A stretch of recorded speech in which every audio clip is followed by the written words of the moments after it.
The day my daughter received $33 million, my life ended in a way I never imagined. After my husband passed away, I thought at least his legacy would hold our family together. He was a successful man, and I trusted that he'd secured a safe future for both me and our daughter, Emily. When the lawyers revealed that Emily would inherit $33 million, I didn't feel jealous. I actually felt relieved. I thought, good. She will never struggle. She will always have enough. I stayed in our family home with her, believing we'd grieve together, heal together, and start a new chapter side by side. But something changed the moment the money hit her account.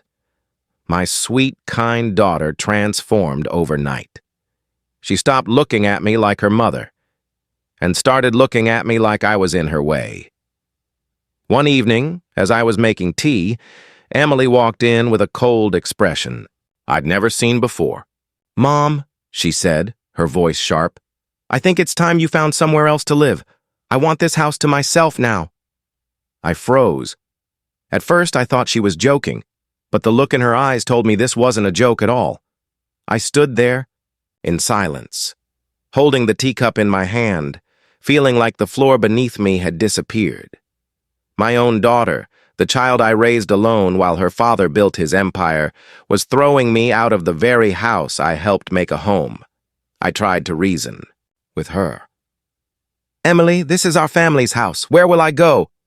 But she only shrugged. "You're an adult, Mom. You'll figure it out. I need my space now." The words cut deeper than any knife. That night, I packed a small bag and left with nowhere to go. I spent the first night on a friend's couch, staring at the ceiling, wondering how money had turned my daughter into a stranger. The next morning, I drove past our old neighborhood. Emily's mansion was already filled with new faces, strangers in expensive suits, men I'd never seen before, cars parked outside at all hours. The girl who once cried on my lap when she lost a school competition was now throwing lavish parties. Drinking champagne with people twice her age, something about it didn't feel right. The money was real, but the people around her weren't. Rumors started spreading fast. A neighbor whispered to me that Emily's new friends weren't just investors or party guests. They were people tied to shady businesses, men who thrived on exploiting the young and naive. I wanted to call her, warn her, shake her awake. But she had blocked my number. To her, I no longer existed. Still, deep in my heart, I knew it wouldn't last. I knew that kind of money attracts wolves. And Emily? She was surrounded by a whole pack. On the third day after Emily threw me out, I woke up to the sound of my phone buzzing endlessly. Unknown numbers, dozens of missed calls. I ignored them at first until I saw her name flash on the screen. My hands trembled as I answered. "Emily?" Her voice was nothing like the arrogant tone I'd heard 3 nights earlier. She was crying, panicked. "Mom, please, I need you. They're after me. I don't know what to do." For a moment, I couldn't even breathe. "What are you talking about? Who's after you?" Between sobs, she confessed pieces of the truth. The $33 million wasn't just her inheritance. It was tied up in investments her boyfriend had convinced her to make. Investments that weren't clean. Money laundering, offshore accounts, people who didn't forgive mistakes, she whispered. "Mom, they said if I don't pay back in 3 days, they'll take everything, even me." I felt my stomach twist. Just 3 days ago, I was nothing but a burden to her. Now, I was her only lifeline. I rushed to the mansion. The place that, once shone with golden lights and laughter, was eerily silent. Furniture overturned, broken glass on the floor. Emily sat in the corner, mascara running down her face, clutching her phone as if it were a lifeline. She looked at me with eyes I hadn't seen in years, those of a frightened child. "Mom, I'm sorry. I didn't know. I thought they were my friends. Please help me. I don't know who else to trust." I wanted to scream at her, to remind her how she threw me out like I was nothing. But instead, I pulled her into my arms because no matter how much she had hurt me, she was still my daughter. And now, she was in danger far bigger than either of us could imagine. I held Emily tightly as she shook in my arms. For the first time since her father's death, she wasn't acting like the powerful heir to millions. She was just my little girl, terrified and broken. "Tell me everything," I said firmly. Through sobs, she explained how her boyfriend, Daniel, had promised to grow her inheritance quickly. He introduced her to men in dark suits who talked about offshore accounts and doubling her money in weeks. Blinded by greed and flattery, she signed everything they put in front of her. Now, those same men were demanding repayment, millions, more than she had. I knew immediately this was beyond us. I contacted the authorities. At first, Emily resisted. "No, Mom. If I tell anyone, they'll kill me." But I looked her in the eyes and said, "If you keep hiding, they'll destroy you anyway. Trust me." That night, the FBI set up surveillance around the mansion. Emily's so-called friends returned, pounding on the door, demanding their money. But instead of finding a frightened girl ready to hand over everything, they walked straight into a sting operation. Within minutes, agents swarmed the place, handcuffing Daniel and the criminals who had leached onto my daughter. Emily clung to me as we watched them being dragged away. Her voice cracked. "Mom, I'm so sorry. I thought money made me powerful. But without you, I'm nothing." I stroked her hair gently. "You're not nothing. But you have to understand. Money doesn't buy loyalty.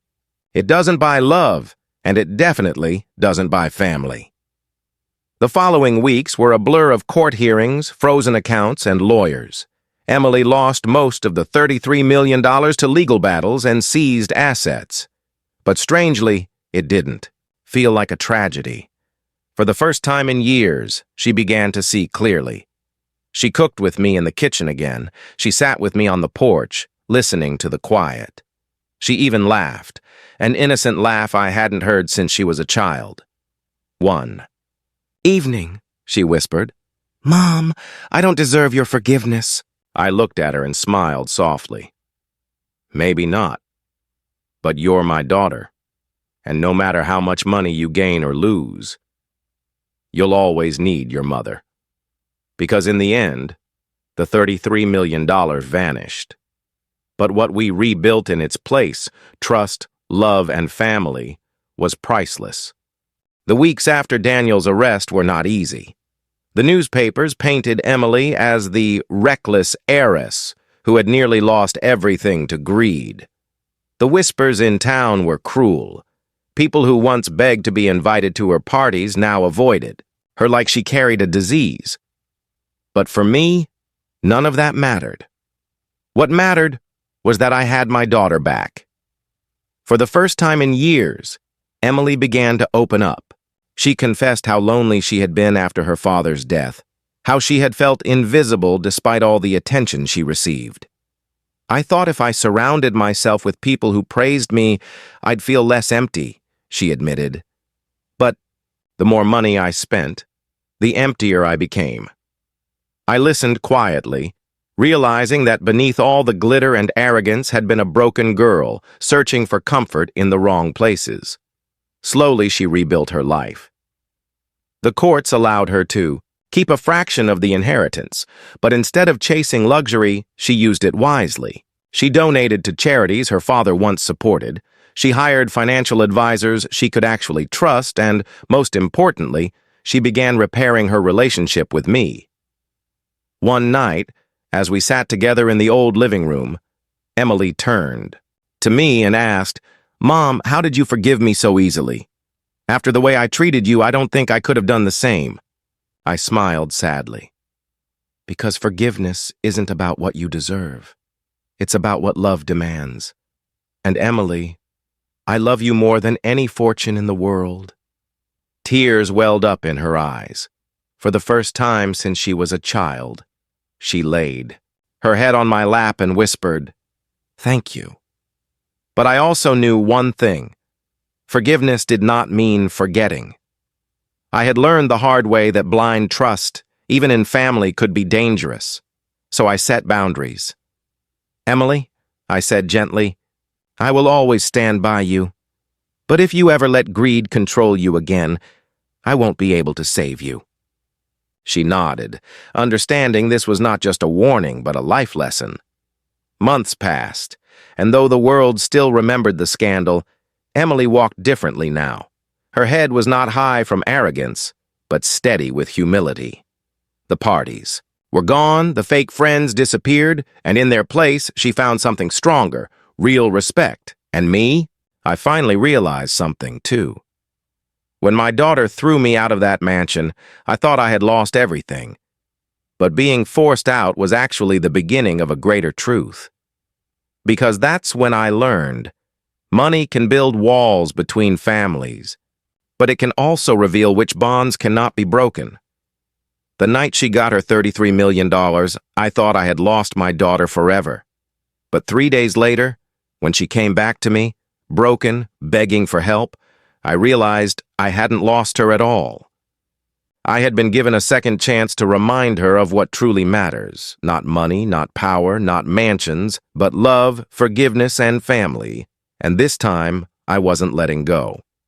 Life after the storm felt strangely quiet. The flashing lights of police cars, the shouting of agents storming into Emily's mansion, the chaos of betrayal, all of it was gone. What remained was silence. And in that silence, healing finally began. Emily spent hours by herself in those first weeks. She stopped going out, stopped posting glamorous photos online. Her phone, once buzzing with endless messages from friends, now sat silent. At first, she told me she felt humiliated, abandoned by the very people who had promised to stand by her. I reminded her gently, "True friends don't disappear when the money does. They're the ones who stay, even when you have nothing left." She nodded, though I could see the weight of her shame pressing on her shoulders. But slowly, change began to take root. She started volunteering at a community center her father once supported. She spent afternoons helping underprivileged kids with schoolwork, teaching them art, listening to their stories. One evening, she came home with paint on her hands and tears in her eyes. "Mom," she whispered, "those kids have nothing, but they're happier than I ever was when I had millions." It was in that moment I knew Emily was finally beginning to understand. The truth. Months rolled into a year, and our bond grew stronger. We cooked meals together, laughed at old family photos, and shared long talks late into the night. The walls that money had built between us slowly crumbled, but healing was not without scars. There were nights Emily woke up screaming from nightmares, memories, of men pounding on her door, threatening her life. I would rush to her room, hold her hand, and remind her she was safe. Trauma lingers long after danger passes. One day, she asked me, "Mom, do you ever wish Dad had left the money to you instead of me?" I paused before answering. "No, because if I had it, I might never have seen who you really are.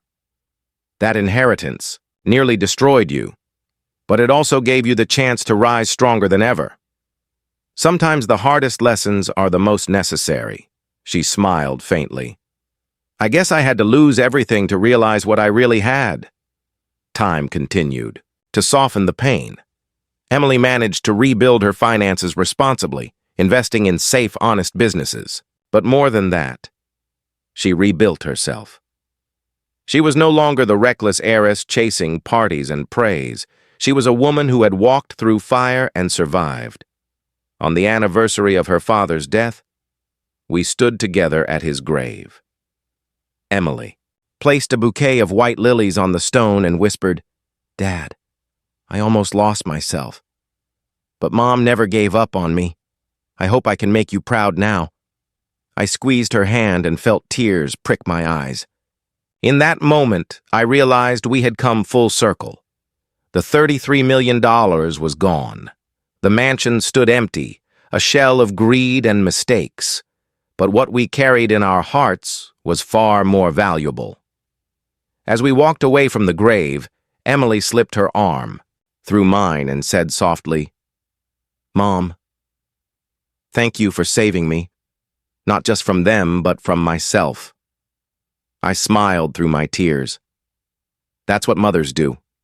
No matter how far you fall, I'll always be here to lift you up. Because in the end, the greatest fortune we had was not measured in dollars or mansions. It was measured in love, forgiveness, and the unbreakable bond between a mother and her daughter. And that was worth more than 33 million. The seasons changed, and with them, so did our lives. What began as a tragedy of betrayal had turned into a story of redemption. Emily was no longer the same girl who once believed $33 million made her invincible. She had walked through fire, and though scarred, she was stronger, wiser, and more human than ever before. But healing, I realized, wasn't only for her, it was for me too. For months, I carried anger deep in my chest. Anger that my daughter had thrown me out. Anger that money had blinded her. Anger that I had nearly lost her forever. There were nights I replayed that moment, her cold eyes telling me to leave my own home. And I wondered if forgiveness had come too easily. But then I would see her helping a child with homework, or quietly cooking dinner beside me, humming the same lullabies I once sang to her. And I knew the truth. Forgiveness wasn't weakness. Forgiveness was the only way to save us both. Emily often asked me, "Mom, what if I fail again? What if greed takes me over someday?" And I would tell her, "Then you'll remember this. Pain. And you'll remember that the only wealth that matters is love. Money can vanish, but love is the one treasure no one can steal." Over time, she began to believe it. One evening, months later, Emily stood before a room full of teenagers at the community center. She told them her story, not the polished, glamorous version the tabloids once wrote, but the raw truth. "I thought 33 million made me powerful," she confessed, "but it almost destroyed me. I pushed away the one person who truly loved me, my own mother. And when the world turned its back, she was the only one left standing. Don't ever measure your worth by money. Measure it by who stays beside you when everything else is gone." The room was silent. Some of the kids had tears in their eyes. I sat in the back, my heart swelling with pride. My daughter, once lost to greed, was now using her pain to guide others. Later that night, she turned to me and said, "Mom, maybe this was Dad's plan all along. Maybe the money wasn't meant to make me rich. Maybe it was meant to teach me what really matters." I smiled and squeezed her hand. "Maybe so. But remember, Emily, you don't need millions to carry his legacy. You just need to live with honesty, humility, and love. Years from now, when people remember the scandal, they might still call her the heiress who lost it all. But I will remember her differently. I will remember the night she begged for my help, broken and afraid, and how in that moment I chose love over bitterness, because that choice saved us both. Now, when I walk past the old mansion, I don't feel bitterness anymore. I feel gratitude. Gratitude that I was cast out, because being cast out gave me back my daughter. And as I watch her laugh again, live again, and truly love again, I realize something I wish every parent and child could understand. Money can build walls, but love tears them down. Money can blind you, but love will always open your eyes. In the end, the 33 million vanished like smoke. But the bond between a mother and her daughter, that bond is priceless, eternal, unbreakable, and that is the real inheritance. It's strange how life teaches us the most valuable lessons in the harshest ways. Looking back now, I realize that the night Emily threw me out wasn't the end of our story. It was the turning point. For her, it was the moment greed swallowed her whole. For me, it was the moment I learned that even when love is rejected, it can still endure. When Emily begged me for help 3 days later, I could have turned away. I could have reminded her of the humiliation, the betrayal, the pain of being cast aside like I didn't matter. But had I done that, I would have lost not just my daughter, but myself. Because motherhood isn't about perfection. It isn't about keeping count of rights and wrongs. It's about being there, even when it hurts, even when it feels undeserved. Over. The past year, Emily has rebuilt her life, not with millions, but with meaning. She doesn't measure her days by bank balances anymore. She measures them by smiles, by moments of peace, by the quiet joy of living honestly. And me? I've found peace too. There was a time I thought her inheritance had ruined everything, but now I see it differently. That 33 million was like a fire. It destroyed the illusions, burned away the false friends, and forced Emily to confront who she really was. And when the flames died down, what remained was the truth. Family is worth more than fortune. One evening as we sat watching the sunset, Emily whispered, "Mom, do you ever wish life had gone differently?" I thought about it for a long moment.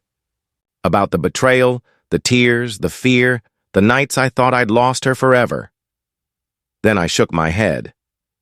No, Emily, because if life had gone differently, we might never have found each other again. She smiled, a genuine, soft smile, the kind I hadn't seen since she was a little girl. And in that moment, I knew the past didn't matter anymore. What mattered was now.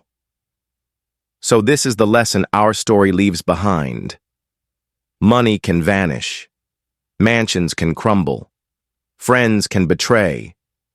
But love, the kind of love that survives anger, betrayal, and fear, that is unshakable.